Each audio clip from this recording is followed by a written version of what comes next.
permiso, señora presidenta. Buenos días a todos.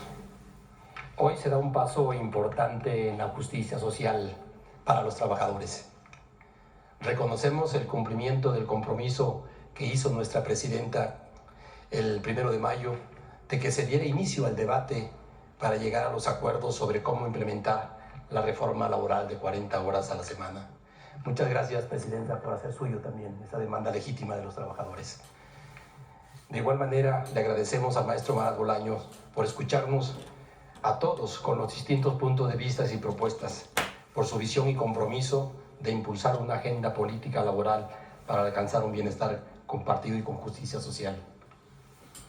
Desde la promulgación de la Constitución de 1917, que sentó las bases de los derechos laborales con sentido social y humano, no se habían considerado en ninguno de los cambios en nuestra legislación laboral en más de un siglo la jornada laboral. La evolución del trabajo en todos estos años ha traído grandes avances y mejoras en la elevación de la productividad y la generación de riqueza. Por ello es justo que con el avance de la tecnología en los procesos productivos y de servicios también traiga una mejora en la calidad de vida de los trabajadores. Esta propuesta de reforma se da después de un largo proceso de análisis y discusiones de los diferentes sectores. En ella están las propuestas de los trabajadores. Por ello, los trabajadores la respaldamos, no solo la respaldamos, sino también la defenderemos. Al sector empresarial le reconocemos su voluntad para que avancemos en esta reforma. Proponemos que trabajemos juntos en este proceso de implementación. Tenemos propuestas concretas para cada sector y para cada tipo de empresa. Con esta reforma tampoco queremos efectos negativos. Por ello los trabajadores aportaremos los que nos correspondan. De la mano con el Gobierno de la República, las organizaciones de trabajadores reiteramos el compromiso y la responsabilidad de cumplir con nuestra razón de ser en el desarrollo integral de los trabajadores y de nuestra nación. Tenemos el reto de construir un país con justicia social. Muchas gracias, presidenta, por su apoyo.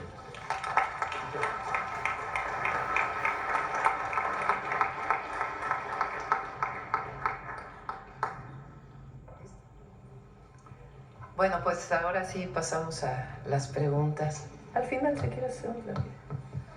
Invitamos a todos al final para que nos tomemos aquí la foto todos juntos. A ver, sobre el tema, a ver aquí.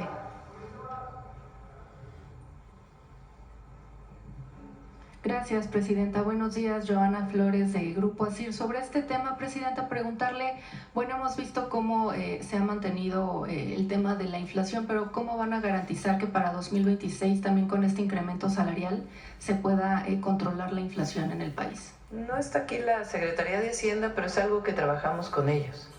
No está aislado.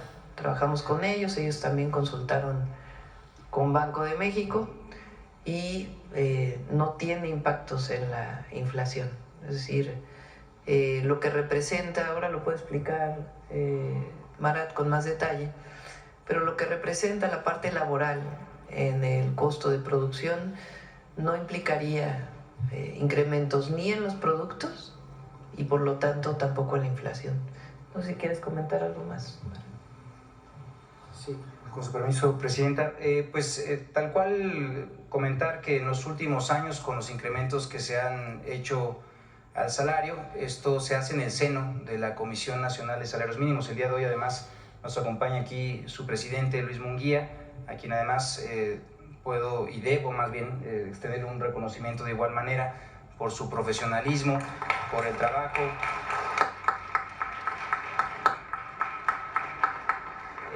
que ha desempeñado al frente de esta comisión, y ahí decirles que es un espacio de deliberación, de discusión, de un nivel técnico muy alto, en donde hay también contribuciones muy importantes por parte de los trabajadores y por otra parte también de los empleadores. Y en las discusiones, dentro de lo que también se analiza, pues es evidentemente las proyecciones que vienen y derivan de los cálculos tanto del Banco de México como incluso hasta de la propia comisión, y en eso pues se hacen los planteamientos, y en seguimiento a esos planteamientos es que se hacen las propuestas.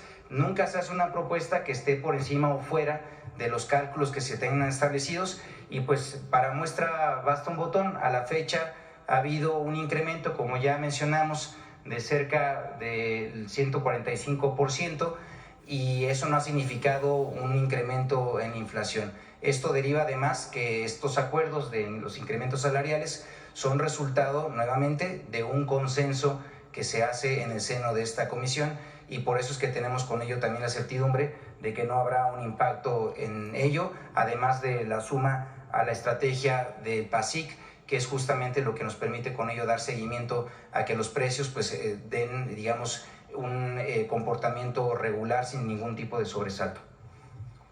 Gracias, Presidenta. Y también con respecto a la jornada laboral, no sé si me quiera contestar alguien del sector empresarial, pero durante este periodo de discusión se hablaba también de algunos riesgos, como que iba a tener costos para las empresas, para los empleadores, porque iban a tener que contratar quizá mayor personal, o incluso se hablaba también de despidos para migrar a sistemas más automatizados. A ver cómo van a garantizar pues que efectivamente no exceden este tipo ni de despidos y que se garanticen las condiciones laborales. El trabajo que se hizo al interior de la comisión, en particular de salarios mínimos, y además el trabajo para la jornada de 40 horas, llegó a este resultado de hacerlo de manera gradual.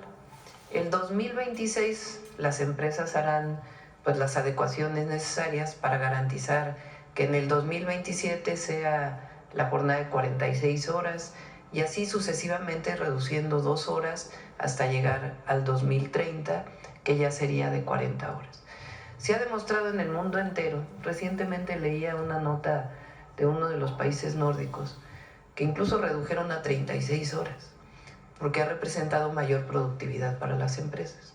Incluso en el caso de servicios, hotelería y otras áreas, por eso se tomó la decisión de que fuera de manera gradual. Entonces no implica ni mayores costos para el sector empresarial, sino en algunos de ellos incluso mayor productividad. Y es un acuerdo de consenso. Esto hay que tomarlo en cuenta, porque cuando se habla de polarización del país o de otros temas, fíjense, todos los acuerdos en el mundo del trabajo se han tomado por consenso en la Cuarta Transformación, todos. Y ha habido cambios muy profundos. El aumento del salario mínimo. A ver, pon otra vez la gráfica.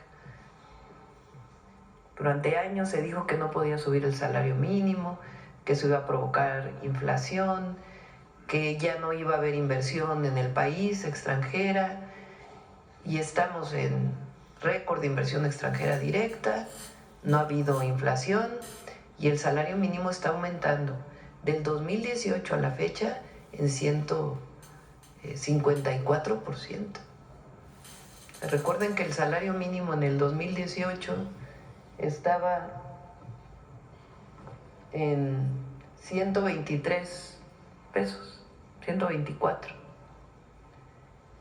Y ahora llega a 315 para el próximo año.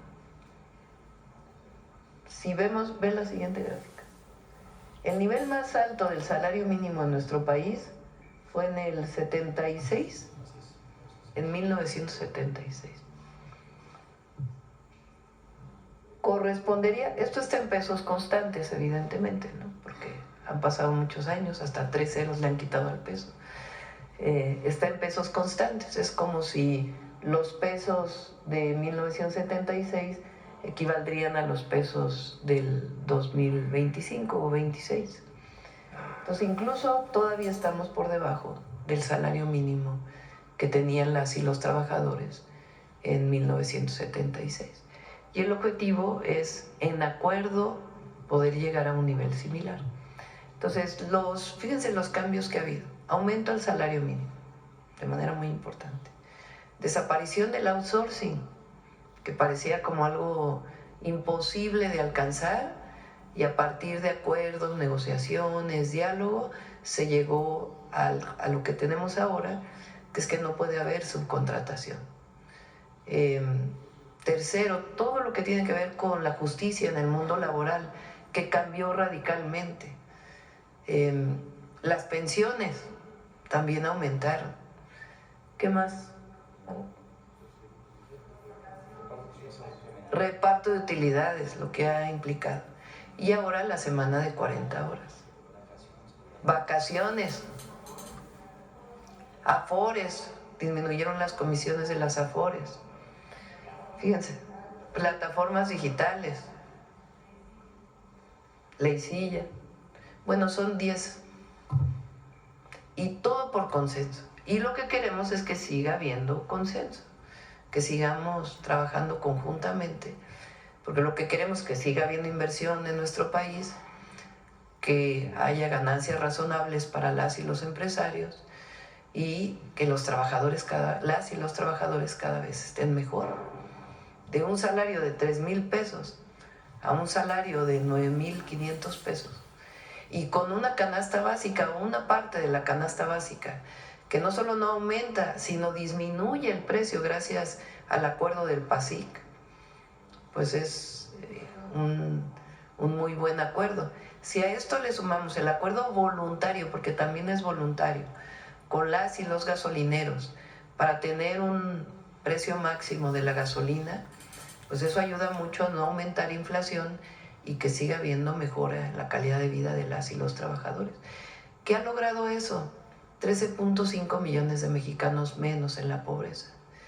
Y la prosperidad compartida solo se puede dar si es prosperidad para los que menos tienen. Si la prosperidad se concentra en ciertos sectores de la población, pues no es compartida. Dicho de otra manera, por el bien de todos, primero los pobres. Gracias, Presidenta. Y en otro tema, preguntarle si ya recibió usted esta lista de los 10 aspirantes para la Fiscalía General de la República. La terna, son 3 mujeres. ¿Quién ya es? Lo van a dar a conocer en un rato. Ya la envió entonces al ratito. De una vez. Hoy tenemos este tema, miren, ¿para qué combinamos? Esta es la mejor noticia que podemos recibir para Navidad, Año Nuevo.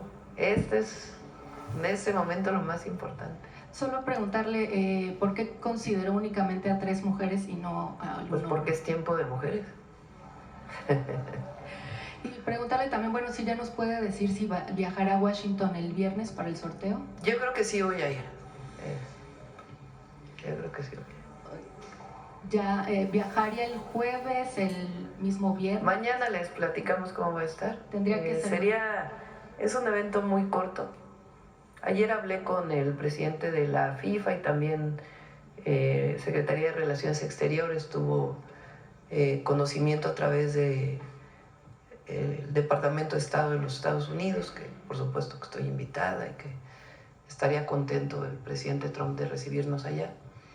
Entonces, ayer hablé con el presidente de la FIFA, es un evento muy corto, en realidad. Va el primer ministro de Canadá, el presidente Trump, por supuesto, y su servidora, y nada más estaría la apertura de la pelotita que se acostumbra, para ver qué grupo nos tocaría encabezar. Ya después nos retiramos y ya viene todos los grupos, cómo se van definiendo. Entonces es un evento muy corto, pero es un buen momento para estar los 2 presidentes y el primer ministro de Canadá juntos, dando esta imagen pues de que América del Norte y nuestro compromiso comercial pues sigue adelante. Independientemente de que se reuniría con Donald Trump, todavía no está definido. Si fuera el caso sería una reunión muy breve, pero pues todo parece indicar que sí vamos. Gracias, Presidenta. Y finalmente, de mi parte, en Grupo ASIR dimos seguimiento a un caso que nos reportaron de trabajadores de Los Pinos, del Complejo Cultural. Mencionan y hay preocupación porque explican que la directora Elisa Lemus pues ha dado la instrucción de que no se alimente a los gatitos, que ya son como pues de la casa, y se ha dejado de atender, incluso ya no se permite. Algunas asociaciones no hay que darle de comer a los gatitos. ¿Cómo que? Eso bueno, están pidiendo eso, que no les den de comer a los gatos y lo revisamos. Y bueno, también hay amenazas por parte de la policía auxiliar a los trabajadores que estén haciendo esto. ¿Podrían ustedes atender este tema? Sí, lo atendemos hoy mismo. Muchas gracias. A ver, ¿quién más? A ver, sobre el tema, ¿les parece? Vamos sobre el tema. A ver, la compañera acá. Buenos días, Shaila Rosaquel, corresponsal del Grupo Gili, el Imparcial de Sonora, la Crónica de Mexicali y Frontera de Tijuana. Presidenta, me gustaría saber si además del bienestar de los trabajadores, si han considerado algún impacto en la economía, además de lo que ya se habló aquí, productividad, o si han analizado algún otro indicador que nos pudieran comentar en la implementación de las 40 horas. Sí. ¿Para? Sí, con su permiso, Presidenta, pues comentar que se tiene además planteado en seguimiento a la implementación de esta reforma un ejercicio de seguimiento tal cual como menciono, con una serie de representaciones tanto del mundo empresarial como de los trabajadores para ir dando seguimiento a esto. Pero decirles que en realidad llegamos a este consenso, a este acuerdo, justamente viendo cuáles son todos los posibles efectos que se pudieran tener, y sí comentarles nuevamente que pues el acuerdo justamente planteó en que se hiciera una vía factible, viable y también de común acuerdo, para que con ello también todos los posibles efectos pues tuvieran pues un seguimiento tal cual. Pero en principio decirles que la gradualidad nos ayuda mucho en ese aspecto. También algunas de las características que tiene la propia reforma permite que con ello vaya dándose un modelamiento progresivo, y que también con cierta flexibilidad permita también el que haya un pues mayor, digamos una mayor adaptación de este nuevo modelo de tiempo en el trabajo. Entonces no se tiene identificado, digo, independientemente de que con el tiempo, pues claro, van a abrirse más espacios de trabajo, y que esto pues va a implicar también el que haya mayor oferta de empleo.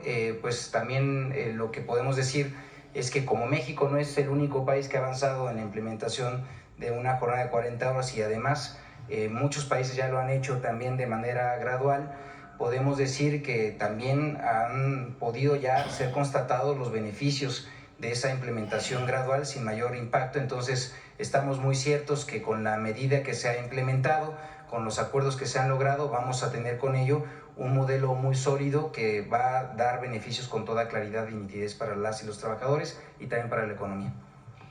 Muchas gracias. Y bueno, nada más, Presidenta, preguntarle, como usted dijo hace unos días que se iba a ir a Sonora a una gira antes de que concluya el año, preguntarle, pues sería en este mes, preguntarle si ya tiene definida esta visita, qué fin de semana sería y cuál sería su agenda, qué temas son los que usted tocaría. Allá hay agricultores también de varios estados, entre ellos también de Sonora, Baja California, que están proponiendo posponer la discusión de la ley de aguas. No sé qué me puede comentar al respecto, si esto sería parte de la agenda y si iría a lo de las comunidades del río Sonora. Sería todo.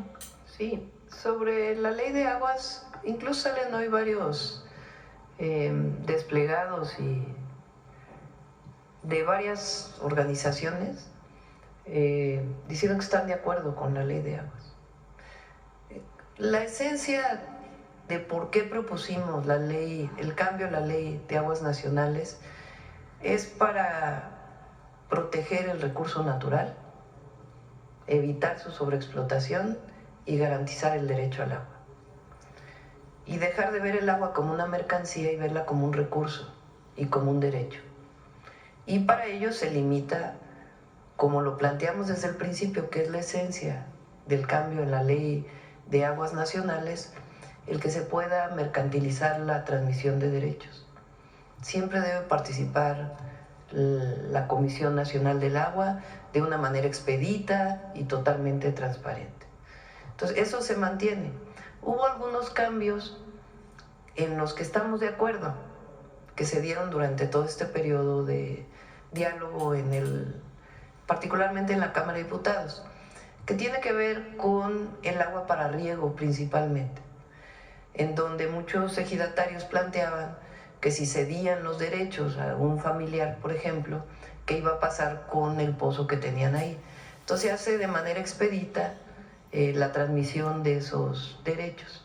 O en el caso de quienes son agricultores y ganaderos, que no quedaba claro que si el agua se utilizaba para la agricultura y después para la ganadería, si se tenía que cambiar de permiso, y ahí se planteó que no, que son derechos para la producción agropecuaria.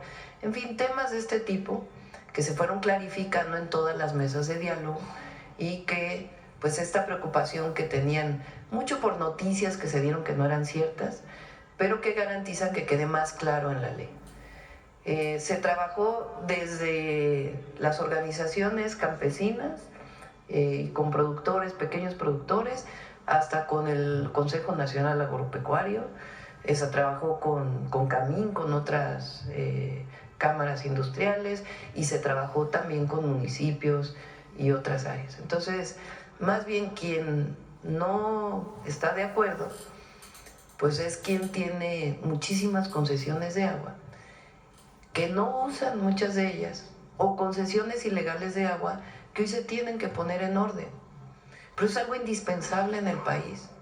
Yo les he platicado aquí que cuando llegamos al gobierno había 3 bases de datos de agua, de concesiones de agua, 3 distintas, algunas contradictorias entre sí, alguien que tenía una concesión en una base de datos y otra que tenía una concesión en otra, y otra que tenía una concesión en otra, con distintos volúmenes de agua concesionados.